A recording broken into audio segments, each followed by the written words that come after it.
мене ми се воспали тетивите, мислам на десна нога ми се воспали тетива и Мари ме прати позади Александар Палас имаше еден рехабилитационен центар. Јас завршив терапија и во ходник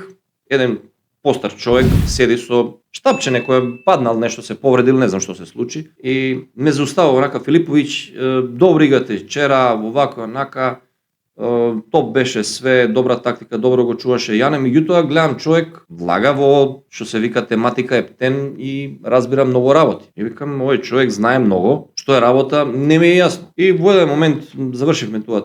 приказка и вика, поздрави го пуно Марин, се свртам, викам, онака ми беше непријатно, викам, ама од кој да го поздравам, ако не е проблем, вика од Лазар Лечич. Онака искочив на врата и мислам дека до дома, дури не влегов во стан, ми беше срам,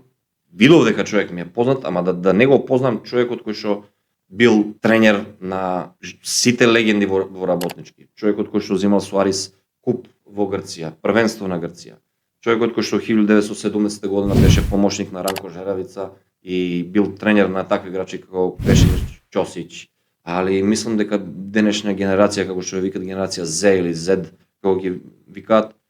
да ги прашаш, еве, кај нас во Србија кој е Саша Даниловиќ или кој е Дејан Бодирога,